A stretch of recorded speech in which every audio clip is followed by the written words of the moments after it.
से बोलिए और बोलिए। क्यों बिगड़ गए हो तुम दादा?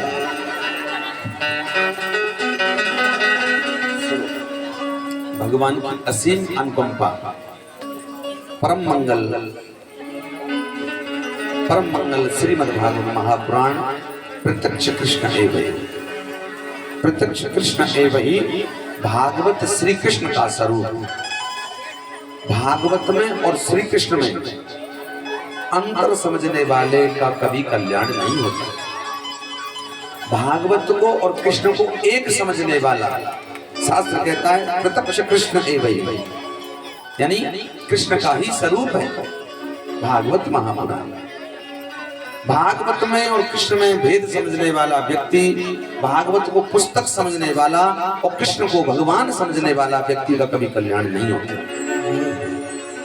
और भागवत को और कृष्ण को एक समझने वाला, कृष्ण भगवान और भागवत भगवान दोनों को एक मानने वाले व्यक्ति कभी मझधार में नहीं फंसते हैं, वो भव से पार हो जाते हैं। पार आप जाओ।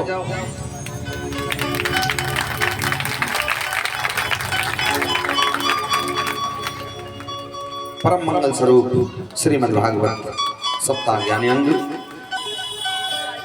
विराजमान वैष्णव जन, भागवत चरण अनुरागी,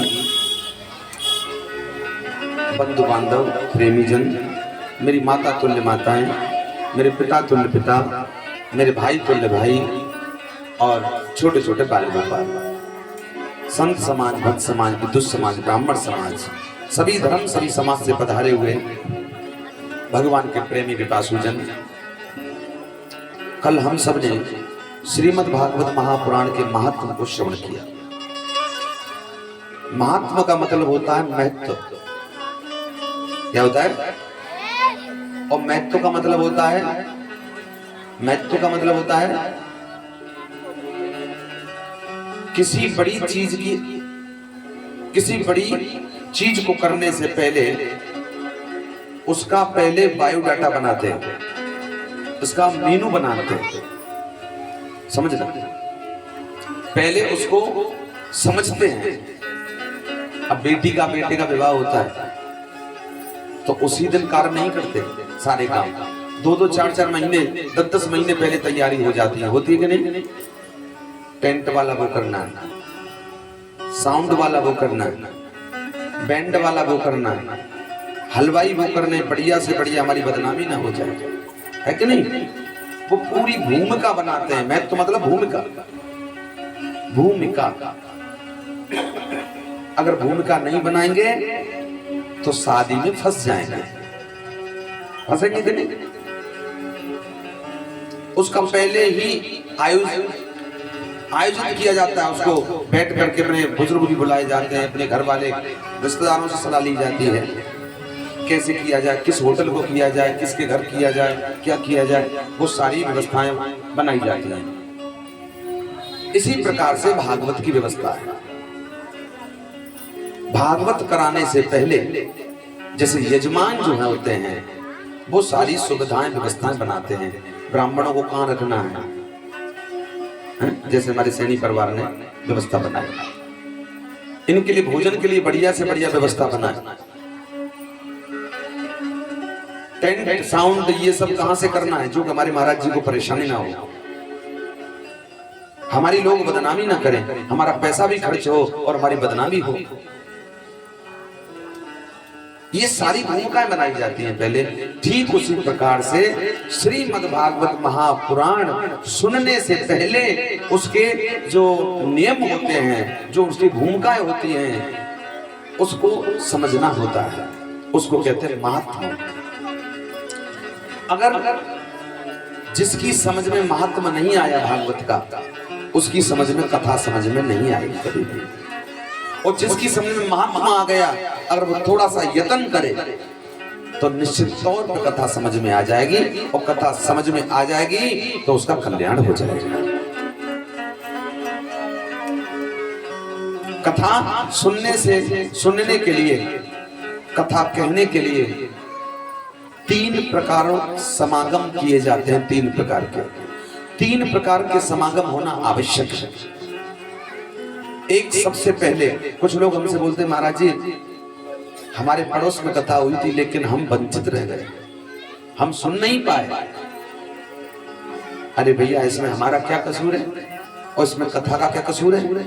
आपके अलीगढ़ में आपके जहां यहां होकर के गली में होंगे गंगा जी आ जाए अचानक, सुनना मेरे ध्यान से, आपके इस गली में होकर के इस रोड पे होकर गंगा जी अचानक आ जाएं और निकलना प्रारंभ कर दे वो और उफान लेकर के निकले गंगा जी और तुम अपने घर से ना निकलो और अपने तुम्हारा घर बिल्कुल किनारे है उसके जहाँ गंगा बह रही है, निकल आई है और तुम दरवाजा खोल करके और उस गंगा में स्नान न करो, गोता न लगाओ, तो इसमें गंगा की कमी है हमारी कमी है?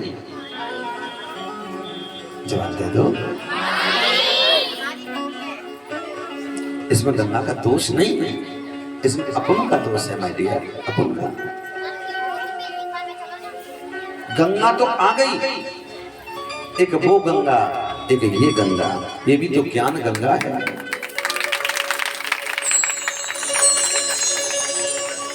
दो प्रकार की गंगा होती है भाई बहन, बता दो और दोनों ही प्रकार की भगवान से उत्पन्न हुई हैं, दोनों ही प्रकार की भगवान से। एक तो गंगा भगवान के चरण से निकली, हम तुम गाते हैं चरणों से निकली है गंगा प्यारी जिसने सारी उन चरणों को सदा पखारूं, बांके बिहारी तेरी आरती। एक चरण से गंगा निकली है और एक भगवान के मुख से गंगा निकली है, ज्ञान गंगा। अर्जुन को सुनाई थी गीता गंगा, भागवत गंगा। अब सुन नहीं रहे आप मुझे? आरती आ रही है तो ले लो। भगवान की आरती लेने वाला व्यक्ति नसीब का तेज होता है। भगवान की आरती लेने वाला व्यक्ति, भगवान के दोनों टाइम की आरती लेने वाला व्यक्ति अंधा नहीं होता, कभी भी रोशनी कम नहीं होती आंखों की। जो ज्योति का दर्शन करता है भगवान की आरती को लेकर के सर पे लगाया करो, गले पे लगाया करो, आंखों पे लगाया करो और हृदय पे लगाया करो और ऐसे मिल करके ऐसे पूरे शरीर पे प्रकार से।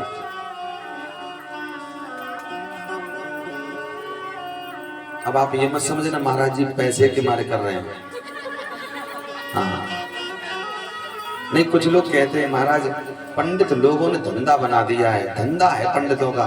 मैंने कहा हाँ भैया धंधा है लेकिन गंदा नहीं है। तेरा धंधा गंदा है, तू झूठ बोल के चुगली करके तू ठगाई करके हैं 25 का प्लाट लेकर के 50 का बेचता है, तेरा गंदा है। अरे हम 1 रुपए 2 रुपए और प्लाट लेकर के भी तू वहां ठगाई करके भी झूठ बोल के भी पाप कमाता है, सामने वाले को छलता है। 1-2 रुपए अगर आरती में व्यक्ति डाल देता है तो उसके बदले उसको कितना बड़ा सत्संग भी तो हम सुनाते हैं मेरे प्यारे, सुनाते हैं। तो धंधा हमारा गंदा है कि उनका गंदा है?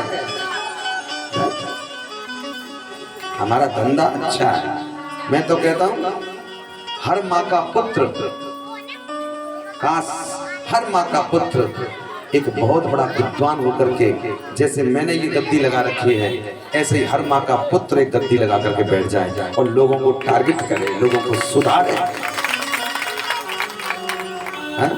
कहने वाले कहते जाएं, चूल्हे में घुसते जाएं कि धंधा है गंदा है। नहीं गंदा है, अच्छा है, तेरा गंदा है। राधे राधे बोलना पड़ा, जोर से बोलना।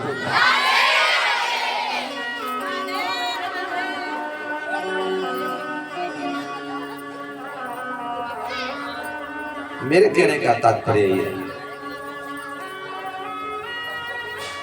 3 प्रकार से श्रीमद् भागवत महापुराण को सुना जाता है। 3 कारण होते हैं। पहला कारण होता है जीव की इच्छा होनी चाहिए। हाँ जी कि ना जी?